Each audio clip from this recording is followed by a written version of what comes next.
Hello everybody, Brian here with Asian Adventures, and I got something really special for you today. We're making Chipotle hot sauce out of the Chipotle peppers that we made just the other day. So let's go.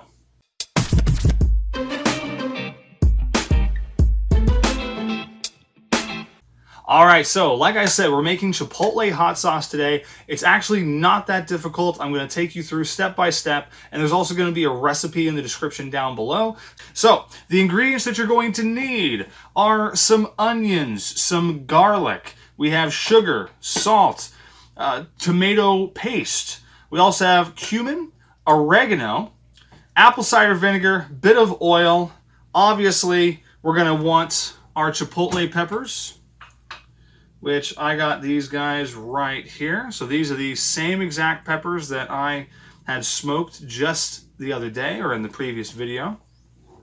We also have some dried Ancho chilies, which you can get from Mexican markets or from regular supermarkets as well. I think sometimes carry them. And we also have these guys, which are chiles de arbol, also dried. These add a little bit of heat. If you don't want the heat, you can leave these out, that's not a problem. But I do recommend getting the Ancho chili. It's a very mild chili. It's not going to add any heat, but it is going to add a lot of flavor. So I would recommend adding this in. Okay, so while your Ancho chilies, and if you chose to use them, your chili de arbols are boiling, you can go ahead and do the rest of this prep. So we got our onions here.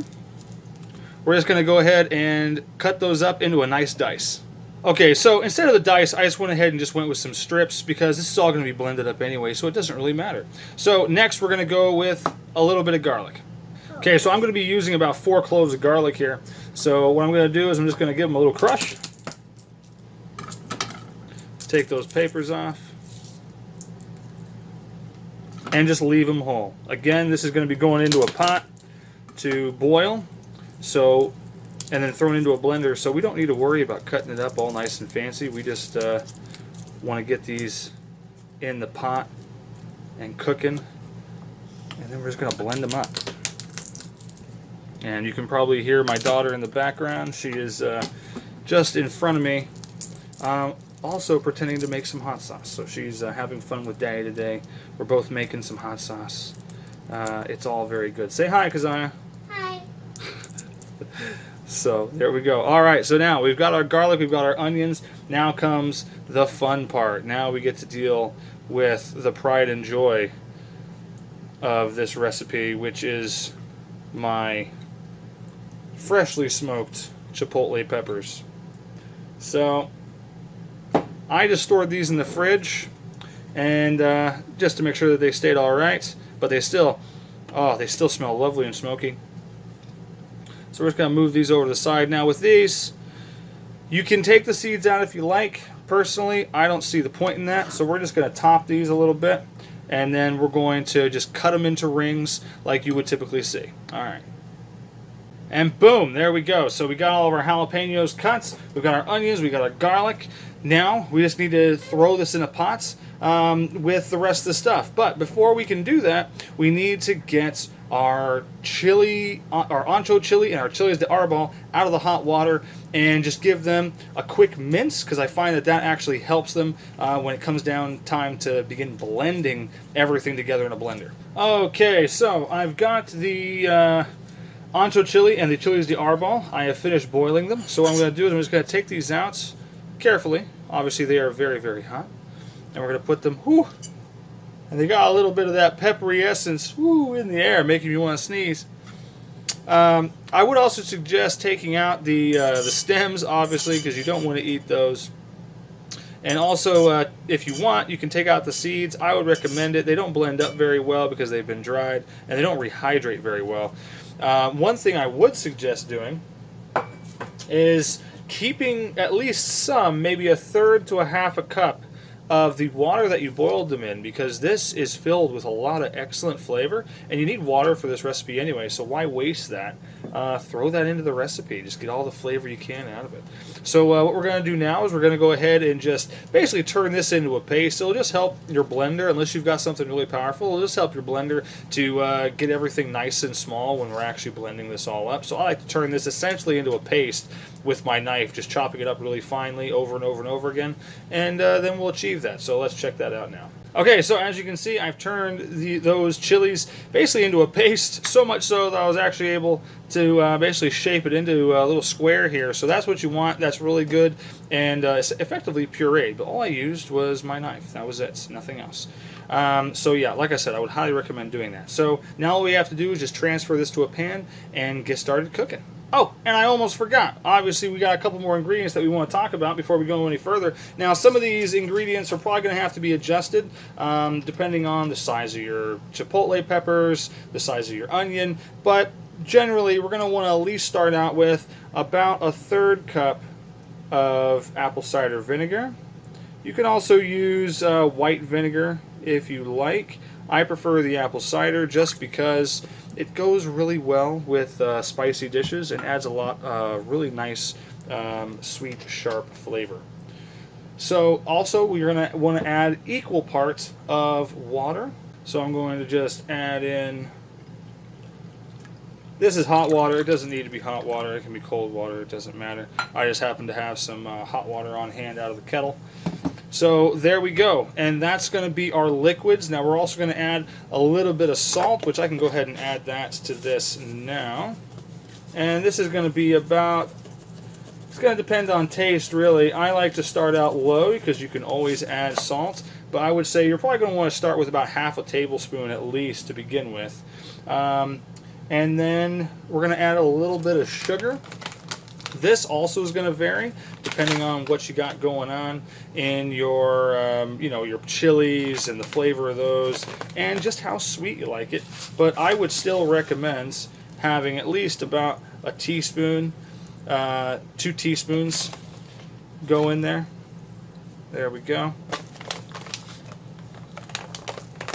And we're also going to add a little bit of tomato paste. Now this is probably only going to be about a teaspoon of tomato paste. Now you can use fresh tomatoes if you like. You can use like a fresh Roma tomato or some grape or cherry tomatoes, or just a regular slicing tomato. That'd be fine too. Whatever you have on hand. Just keep in mind, obviously, depending on what you're using, that's going to affect you know, the water in your sauce, so you might need to alter some of the ingredients from there. So obviously I had to move from the recording station over to the kitchen to be able to cook this. So this is what we got here. We got all the stuff that we had prepped, all of our veg prep, and put in the pan here with about I don't know, a couple teaspoons of olive oil. And I'm just frying those off, just getting some good color on the onions and garlic. Obviously the peppers are already good to go. So this was ooh, pardon me. The chilies are starting to get to me a little bit. But yeah, just let those cook down for a little bit. Put your extractor fan on. I turned mine off so I can record, but make sure your extractor fan's on so you don't cough and choke like I used to. But anyway, once this cooks down and we get some good color, we're going to add in our liquid. Okay, so I got my blender all set up here. This is a nice Ninja blender that I'm using. We're just going to dump all this into our blender here. Now with that emptied, we're going to give it a blend. So we've been blending now for about 2 or 3 minutes. We have a pretty good sauce. I'm going to go ahead and test it. So I got my spoon here. Let's just have a look at that. So yeah, we've got a pretty good texture here. I'm quite happy with that. Now I guess just let's just give it a little taste.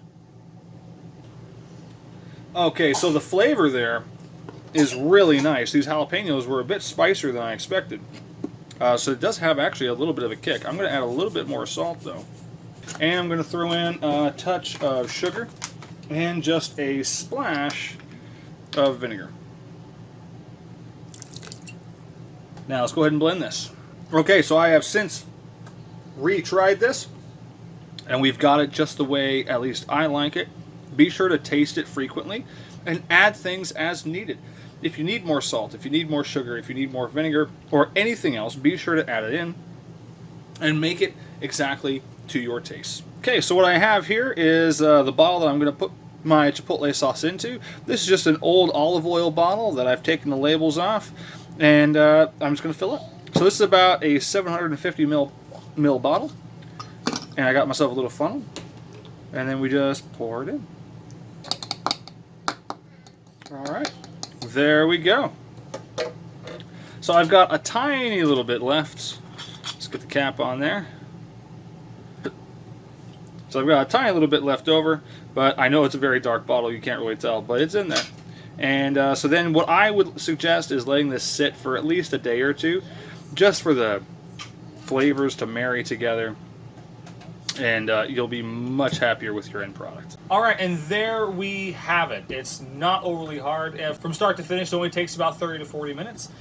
This was the big full bottle I got. It's about 750 mils. And this was just a little bit of extra leftover that I had, so I just went ahead and threw it in a jar. I'll use this first. But this can keep for a good long time, and especially if you go through the process of properly sterilizing the bottle and making sure that the hot sauce is boiling when it goes back in, this could last for months in your cupboard. So seriously, get out there, go smoke yourself some jalapeños, or buy some cans, Chipotle peppers and adobo sauce, and you can make this too. It's really simple. It'll add a lot of great flavor to your Mexican dishes. You can throw it into a chili to add some smoky heat. Give it a shot. Let me know how it goes in the comment section down below, and if you have any questions, please feel free to throw them down there too, and I'll help you as best I can. All right, so until next time, bye! Hello everybody, thanks for watching. I really hope you enjoyed the video, and if you did, be sure to hit that like button down below and share it on Facebook, Google+, Twitter, all that different stuff. Don't forget to also leave a comment down below if you're feeling a bit chatty, and if you haven't already, hit that subscribe button so you can see more of my videos. So until next time, bye!